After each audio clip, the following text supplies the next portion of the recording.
बिस्मिल्लाहिर्रहमानिर्रहीम। सैयदना करीमन सल्लल्लाहु अलैहि वसल्लम। अस्सलाम वालेकुम फर्स्ट ईयर क्लास।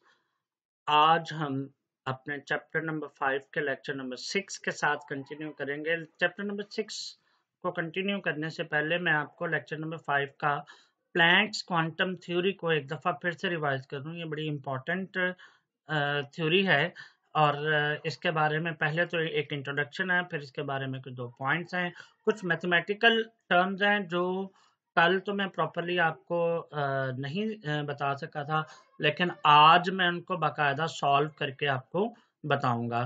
ठीक है, वो कैसे होती हैं और फिर इंशाल्लाह मैं साथ साथ बोर्ड पे यानी आपके जो वर्ल्ड की एक फाइल है उस पर शेयर भी करता रहूंगा और ताकि आपको सामने समझ आ जाए।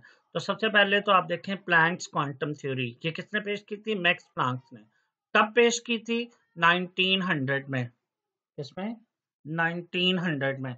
ठीक है, और उसने क्या एक्सप्लेन किया था? Emission and absorption of radiation को, यानी जो रेडिएशन खारिज होती हैं रोशनी की सूरत में या हरारत की सूरत में, किसी भी सूरत में उनकी एमिशन और उनकी एब्जॉर्प्शन को एक्सप्लेन करना था इसका मैक्स प्लैंक्स का मकसद। अब इस थ्योरी का जो इंट्रोडक्शन है यानी इसकी जो रूह है वो ये है कि according to this revolutionary theory energy travels in a discontinuous manner, यानी एनर्जी जब ट्रांसफर होती है from one matter to another, यानी एक ऑब्जेक्ट से दूसरे ऑब्जेक्ट की तरफ जब शिफ्ट होती है, यानी कोई दूसरा एक एलिमेंट या एक मैटर जो है या एक सब्सटेंस जो है वो एनर्जी एमिट कर रहा है तो दूसरा क्या कर रहा होगा? एब्जॉर्ब कर रहा होगा। तो ट्रेवल ही होगी ना फ्रॉम एमिटर टू एब्जॉर्बर। ठीक है, तो यहां पर ये कह सकते हैं कि डिसकंटिन्यूअस मैनर में, यानी कंटिन्यूअसली एनर्जी एमिट नहीं होती। जैसे आपने बोहर के रदरफोर्ड के एटॉमिक मॉडल में पढ़ा था कि इलेक्ट्रॉन एनर्जी कंटिन्यूअसली खारिज करता है और आखिरकार न्यूक्लियस में गिर जाता है। ठीक है, तो इसमें इंशाल्लाह यहाँ पर हम ये डिस्कस करेंगे कि एनर्जी डिसकंटिन्यूअस मैनर में खारिज होती है।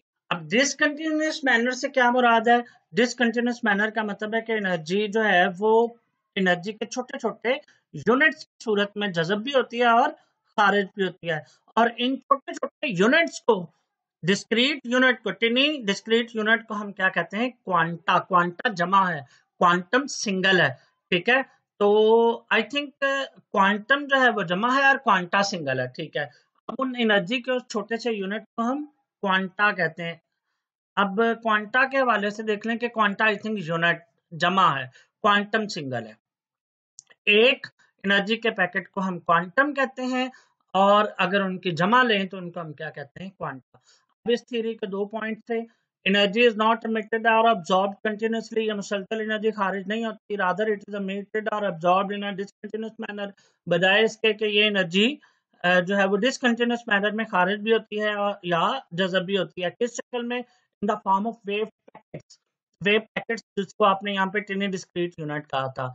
ठीक है, अब each wave packet have quantum associated with definite amount of energy, यानी हर वेव का जो पैकेट है या जिसे आप क्वांटम का डिस्क्रीट यूनिट टिनी डिस्क्रीट यूनिट जिसको आप क्वांटम का नाम देते हैं, क्वांटम सिंगल है, इसके साथ एक खास अमाउंट ऑफ एनर्जी एसोसिएट हो जाती है। हाँ, इन केस ऑफ लाइट ये जो एनर्जी के पैकेट्स हैं या डिस्क्रीट यूनिट्स हैं, हम क्या कहते हैं? फोटोन कहते हैं। क्या कहते हैं? फोटोन कहते हैं। ठीक है, अब दूसरा पॉइंट देखिए। दूसरा पॉइंट क्या है? दूसरा पॉइंट ये है कि amount of energy associated with the quantum, quantum के साथ जो एनर्जी एसोसिएटेड होती है of radiation is proportional to frequency, यानी वो फ्रीक्वेंसी के क्या होती है? Directly proportional. अब फ्रीक्वेंसी को एक टर्म न्यू से जाहिर करते हैं। किससे जाहिर करते हैं? न्यू से, जो मैंने आपको बना के दिखाई हुई है। ठीक है, ये v की थोड़ी सी बिगड़ी हुई शक्ल है और फ्रीक्वेंसी से क्या मुराद है? Number of waves passing through a point. एक पॉइंट में से कितनी वेव्स गुजर रही हैं? 1 सेकंड में। पर सेकंड का मतलब 1 सेकंड में। तो energy is directly proportional to nu. यहाँ पे प्रोपोर्शनैलिटी साइन को हटाकर इक्वल लगाएं। इक्वल के साथ यहाँ पे हम एक कांस्टेंट लगाएंगे, प्रोपोर्शनैलिटी कांस्टेंट, जिसको हम h कहते हैं, और h जो है इसे प्लैंक्स कांस्टेंट कहते है और इसकी वैल्यू आपने मैट्रिक में भी पढ़ी हुई है, यहाँ पे भी आ गई है। It is in fact the ratio of energy and frequency। अब ये देखें ना, यहाँ पर अगर गौर करें तो मैं इसी को थोड़ा सा चेंज कर सकता हूँ। ये मैं अभी इक्वेशन लिख देता हूँ आपको, फिर आपको समझ आ जाएगी। 2 मिनट वेट करें जरा।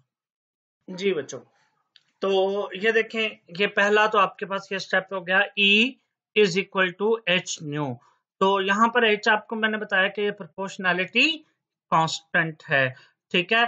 और एच बेसिकली क्या है, ये न्यू इधर मल्टीप्लाई हो रहा था, इधर आके डिवाइड हुआ, तो इसका मतलब है ये रेशियो है बिटवीन एनर्जी एंड फ्रिक्वेंसी, ठीक है। तो ये आपको मैंने बात एक्सप्लेन करनी थी। उसके बाद नेक्स्ट तीसरा अगर आप इसका पॉइंट देखें तो तीसरे पॉइंट में वो कहता है कि a body can emit or absorb energy only in terms of quanta, यानी ये एनर्जी के पैकेट्स की सूरत में एनर्जी को खारिज भी करता है और एनर्जी को जज़ब भी करता है, और जिसकी वैल्यू किसके इक्वल है, E is equal to h nu है, ठीक है। ये इज इक्वल टू का साइन है, ये माइनस नहीं है, ठीक है। नेक्स्ट अगर आप देखें तो यहाँ पर ये वो टर्म थी जो कल मैं आपको समझाना चाह रहा था, जिसको मैं प्रॉपर्ली एक्सप्लेन नहीं कर पाया था। अब इसको भी मैं दोबारा से एक्सप्लेन कर देता हूं। देखें, ये आपके पास है, आपने एक इक्वेशन पढ़ी है, V is equal to f lambda. यहाँ पे लैम्डा की सिंबल है, ये जनाब आपके पास किधर गई है सिंबल लैम्डा की, ये V is equal to f lambda, ठीक है। लेकिन चूंकि ये एनर्जी खारिज होती है रेडिएशन की फॉर्म में, रेडिएशन की जो वेलोसिटी होती है ना, V फॉर वेलोसिटी, ठीक है, इसको हम किससे ज़ाहिर करते हैं, C से। C इज इक्वल टू, अब फ्रीक्वेंसी को आपने किससे ज़ाहिर किया हुआ है, न्यू से, ये देखें न्यू हो गई। उसके बाद लैम्डा आपके पास वैसे का वैसे ही आ जाएगा। तो इसका मतलब है कि अगर आप यहां से लैम्डा की वैल्यू निकालना चाहें, सॉरी न्यू की फ्रीक्वेंसी की वैल्यू निकालना चाहें, तो आप क्या करेंगे, C को, ये देखें, C को किससे डिवाइड कर देंगे, लैम्डा से, ये देखें, ये आपने लैम्डा से डिवाइड कर दिया। तो आइए आपके पास क्या आ गई है, इज इक्वल टू, एक मिनट, ये देखें, इज इक्वल टू न्यू, ये देखिए, ये अब आपके पास देखो ये इक्वेशन बन गई। मैंने इसको टाइप भी कर दिया। तो देखो यहां से आपके पास न्यू की वैल्यू जो उसने उधर बुक में लिखी हुई है, nu is equal to C over lambda, ठीक है। ये देखें, nu is equal to C over lambda. ये C ओवर लैम्डा कहां से आया, न्यू तो आपको पता है फ्रीक्वेंसी है, ठीक है। तो C क्या है, वेलोसिटी ऑफ लाइट, ये कहां से आया, V is equal to f lambda से, ठीक है। तो उस फॉर्मूले से आपने यहाँ पे, अब न्यू की जगह पे आपने E is equal to, nu की जगह पे क्या पुट कर देना है, C ओवर लैम्डा। तो यहाँ पे फॉर्मूला बन जाएगा E is equal to h c over lambda. यहां से क्या चीज क्लियर होती है, देखें मैं ये इक्वेशन भी आपको लिख देता हूं। देखें यहां पर आपके पास E इज इक्वल टू क्या हो जाएगा, एच सी ओवर लैम्डा। देखें ये आपके पास लैम्डा आ गया, ठीक है। तो अगर आप इसको थोड़ा सा बड़ा कर लें तो वो भी आप कर सकते हैं। देखें मैं यहाँ पे साइज फुल भी कर देता हूँ, यहाँ पे 25 का साइज ले आता हूँ ताकि आपको वाज़ेह चीजें नजर आ जाएं। देखें अब ये एट सी ओवर लैम्डा, यानी आपने यहाँ पे न्यू की जगह पे C ओवर लैम्डा पुट कर दिया। यहां से क्या चीज पता चलती है, ये इक्वल, और ये जो आपका है एट सी, ये कांस्टेंट है, इसको हटाकर हम प्रोपोर्शनैलिटी कांस्टेंट भी लगा, प्रोपोर्शनैलिटी साइन भी लगा सकते हैं। ये प्रोपोर्शनैलिटी साइन कहाँ पे है, ये आपके पास है जनाब, प्रोपोर्शनैलिटी साइन की सिंबल इधर होनी चाहिए, ये है। देखें प्रोपोर्शनैलिटी साइन यहाँ पे, उसके बाद आप क्या पुट कर देंगे, 1 ओवर लैम्डा, ठीक है। ये आपके पास लैम्डा आ गया।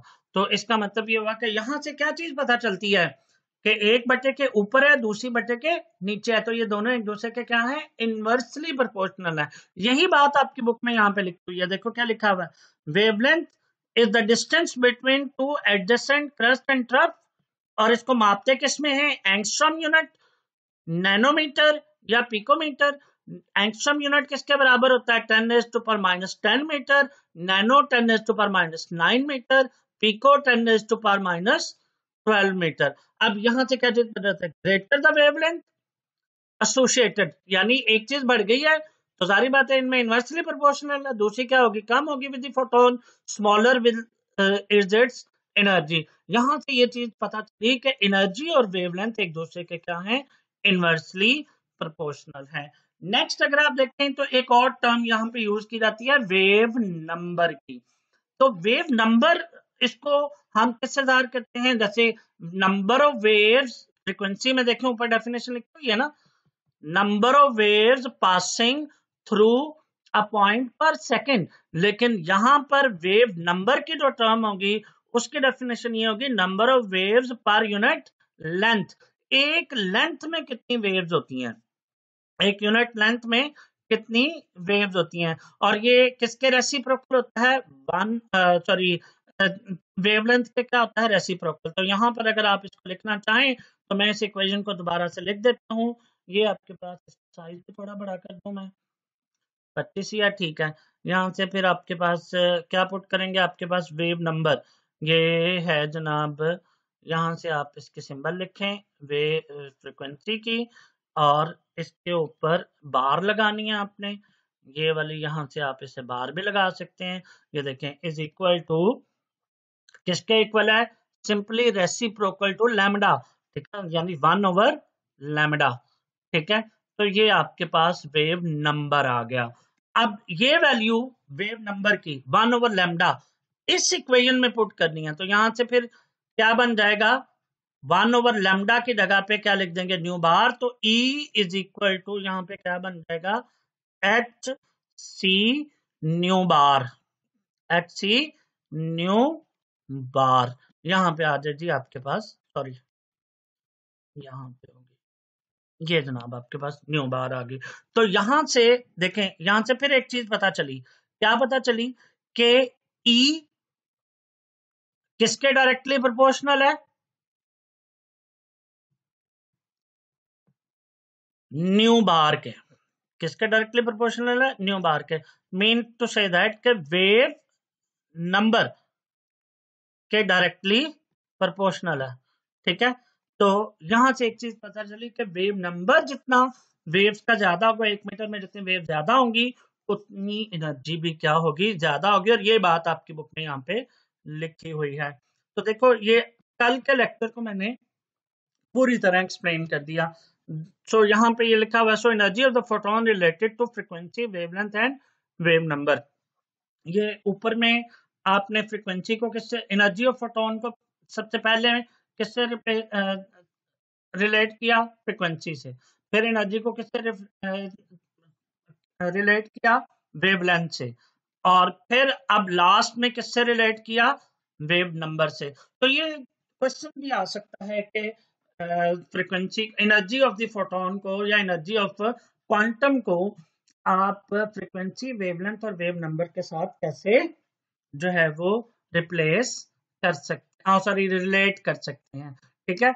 नेक्स्ट अगर आप देखें तो यहाँ पे लिखा हुआ greater the wave number, greater greater the wave number, greater the energy associated with the photon, ठीक है। And the relationship of energy, frequency, wavelength, wave number about the photon of light is accepted by the scientist and used by Bohr. तो इनको साइंसदानों ने accept भी किया और Bohr ने इनको यूज भी किया। तो नेक्स्ट बोहर का मॉडल पढ़ाते हैं, ठीक है, और बोहर के मॉडल को डिटेल से डिस्कस करेंगे। तो यहाँ पे आज हम उसके सिर्फ पास्टुलेट को डिस्कस करेंगे। पास्टुलेट तकरीबन वही हैं जो आपने मैट्रिक में पढ़े हुए हैं। नेक्स्ट हम इनके जो मैथमेटिकल डेरिवेशन है वो बाकायदा तौर पर मैं आपको ये जो अभी मैंने आपको वर्ड पे समझाने की कोशिश की है, मैं इसी तरह आपको यहाँ पे समझाने की कोशिश करूंगा और उम्मीद है कि वो आपको समझ भी आ जाएगी, ठीक है। तो नेक्स्ट इंशाल्लाह हम लोग इसको करेंगे, लेकिन अभी पास्टुलेट्स देख लें बोहर मॉडल के। बोहर मॉडल के पास्टुलेट देखें, क्या लिखा हुआ है? Bohr made an extensive use of quantum theory of Planck की क्वांटम थ्योरी को उसने बहुत ज्यादा यूज किया and propose that electron in an hydrogen atom, एक हाइड्रोजन के एटम में जो इलेक्ट्रॉन है can only exist in certain permitted orbital. यहाँ पे ये वो बात उसने बताई, जैसे उसने कहा था कि एनर्जी खारिज करता जाएगा, एनर्जी कम होती जाएगी, लेकिन यहाँ पर वो बोहर क्या कहता है कि जब तक एक ऑर्बिट में न्यूक्लियस के इर्द घूमता है, परमिटेड यानी इजाजत याफ्ता क्वांटाइज्ड फिक्स एनर्जी वाले, क्वांटाइज्ड एनर्जी फिक्स एनर्जी वाले एनर्जी लेवल्स में क्या करेगा, घूमेगा। तो यही इसके मेन पॉइंट था। उसने कहा था कि एनर्जी ऑर्बिट में घूमते हुए मुसलसल खारिज होती है, लेकिन यहाँ पे कहता है नहीं, फिक्स एनर्जी लेवल में, फिक्स एनर्जी लेवल में वो इलेक्ट्रॉन घूमेगा, यानी उस दौरान ना तो एनर्जी खारिज करेगा ना एनर्जी जज़ब करेगा। पहला पॉइंट इसका बोहर थ्योरी का देखें, वो क्या लिखा हुआ है, electron revolve in one of the circular orbit, यानी वो एक सर्कुलर ऑर्बिट में घूमता है आउटसाइड द न्यूक्लियस, न्यूक्लियस के बाहर each orbit has fix energy. मैंने वो क्वांटाइज्ड को यहाँ पे, क्वांटाइज एक साइंटिफिक टर्म है, और नॉर्मल अगर आप सिंपल अल्फाज में बताना चाहें तो आप क्या कहेंगे, fix energy. And quantum number is assigned to it, यानी हर ऑर्बिट को एक नंबर दिया जाता है। जैसे पहले ऑर्बिट को 1, तो इसका मतलब है उसको एक क्वांटम नंबर 1 दे दिया गया। इसी तरह दूसरे ऑर्बिट को, दूसरा ऑर्बिट के जो है, सॉरी पहला के है दूसरा एल है, एल को उसने नंबर 2 क्वांटम नंबर असाइन कर दिया, मतलब ये दूसरा ऑर्बिट है। इसी तरह के बाद एल, एल के बाद एम, एम को तीसरा, तो इसका मतलब उसके साथ कौन सा क्वांटम नंबर अटैच है, 3 क्वांटम नंबर अटैच। इसी तरह अगर आप बात करें electron present in an particular orbit neither emits nor absorb energy while moving in the same fixed orbit, जब एक फिक्स ऑर्बिट में घूमता है तो ना तो एनर्जी खारिज करता है ना एनर्जी जज़ब करता है, यानी ये वो पहला पॉइंट है, परमिटेड क्वांटाइज्ड एनर्जी। ठीक है, the energy is emitted or absorbed when electron jumps from one orbit to another, जब एक ऑर्बिट से दूसरे ऑर्बिट में जाता है तो एनर्जी खारिज या जज़ब करता है। ठीक है, when an electron jumps, जब एक इलेक्ट्रॉन जंप करता है, ठीक है, energy change delta E Planck's equation के मुताबिक किसके इक्वल होगी, जो एनर्जी खारिज होगी।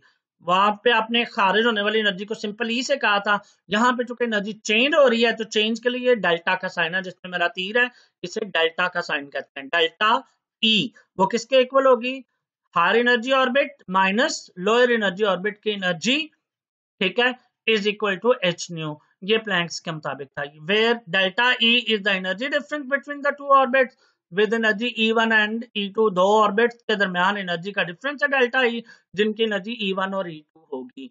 Energy absorbed by an electron when it jumps from inner orbit to outer, जब नीचे वाले ऑर्बिट से ऊपर वाले ऑर्बिट में जाता है तो एनर्जी जज़ब करता है, और when electron jumps from outer to inner तो वो फिर क्या करता है, एनर्जी एमिट करता है। ठीक हो गया, तो ये 3 पॉइंट थे। अब चौथा पॉइंट देखें, बड़ा इंपॉर्टेंट पॉइंट है, और वो इंपॉर्टेंट पॉइंट क्या है, electron can revolve only in those orbits having fixed angular momentum. ये भी बात आपने मैट्रिक में पढ़ी हुई है, जिसमें एक ऑर्बिट में रहते हुए उसकी एंगुलर मोमेंटम, एंगुलर मोमेंटम का मतलब क्या होता है, गोल रास्ते में घूमने वाले मोमेंटम को हम एंगुलर मोमेंटम कहते हैं। मतलब मोमेंटम क्या है, हरकत की मिकदार, तो इसका मतलब है हरकत की मिकदार का फॉर्मूला तो आपको पता है mv होता है, लेकिन चूंकि ये गोल रास्ते में घूम रहा है तो एंगुलर मोमेंटम, इसलिए इसको क्या नाम दे देंगे, mvr is equal to n/2 pi. तो इट मींस कि ये एंगुलर मोमेंटम क्या है, इंटीग्रल मल्टीपल ऑफ h/2 पाई है। मतलब ये इंटीग्रल का मतलब क्या होता है कि पहला ऑर्बिट होगा तो इंटीजर्स 1 होगा n की जगह पे, दूसरा ऑर्बिट होगा तो 2 होगा। अब यही उसने परमिटेड ऑर्बिट में जो विद एंगुलर मोमेंटम यहाँ पे उसने शो कर दिए, 1h/2 पाई, 2h/2 पाई, 3h/2 पाई। तो इसका मतलब ये इन्हीं एंगुलर मोमेंटम के साथ इलेक्ट्रॉन मुख्तलिफ ऑर्बिट में घूमेगा। इनके दरमियान में अगर कोई वैल्यू आ जाए, जैसे ये 1 और 2 के दरमियान क्या हो सकती है, 1.2, 1.3, 1.4 या 1.5 या 1.6 कुछ भी हो सकती है। इसमें इलेक्ट्रॉन 1 पॉइंट के बाद और 2 से कम पॉइंट्स में ये और जो एंगुलर मोमेंटम है वो एग्जिस्ट नहीं करेगा। तो आप यहाँ पे कहेंगे कि इन्हीं परमिटेड ऑर्बिटल में इलेक्ट्रॉन घूम सकता है। देखो लिखा हुआ, electron is bound to remain in these orbital not between them, इनके दरमियान में नहीं। So angular momentum is also quantised, जैसे एनर्जी क्वांटाइज्ड है, एंगुलर मोमेंटम भी क्वांटाइज्ड है। नेक्स्ट जो है वो इंशाल्लाह हम लोग किसी भी ऑर्बिट का रेडियस कैलकुलेट करने के लिए, किसी भी ऑर्बिट का पहला हो, दूसरा हो, तीसरा हो, चौथा हो, तो उसने यहाँ पे nth ऑर्बिट कह दिया है। इलेक्ट्रॉन जब उसके गिर्द घूमता है न्यूक्लियस के गिर्द, तो उस ऑर्बिट का रेडियस कैलकुलेट करने के लिए हम फॉर्मूला ड्राइव करेंगे, और वो इंशाल्लाह मैं आपको कल, मैं इसी तरह पहले साथ साथ एक्सप्लेन करता रहूंगा और साथ साथ उसको बताता रहूंगा। और आज के लिए आप इतना ही रखें। इसमें आज मैंने आपको आगे तो बहुत थोड़ा पढ़ाया है, लेकिन पिछला जो प्लैंक्स क्वांटम थ्योरी थी उसको मैंने अच्छे तरीके से एक्सप्लेन कर दिया। कल मेरे पास कोई वो वर्ड की प्रॉब्लम चल रही थी, अब मैंने उसको दोबारा रीइंस्टॉल किया, इसलिए आपको आज दोबारा से वो प्लैंक्स क्वांटम थ्योरी को मैंने दोबारा पढ़ाया। तो आज आपने क्या याद करना है, प्लैंक्स क्वांटम थ्योरी को रिवाइज करना है, और बोहर के एटॉमिक मॉडल के पास्टुलेट हैं, ये 5 है मेरे ख्याल में, 5, ठीक है। ये यहाँ पे ये चौथा होगा, ये 5वां होगा, तो ये 5 पास्टुलेट आपने याद करने हैं। इंशाल्लाह इन पास्टुलेट को हम इस्तेमाल करते हुए आगे की तरफ बढ़ेंगे, और नेक्स्ट लेक्चर में हम nth ऑर्बिट का रेडियस कैलकुलेट करेंगे। Thank you so very much. अगर कोई इशू हो तो आप मुझसे पूछ सकते हैं। बहुत शुक्रिया। अल्लाह हाफिज।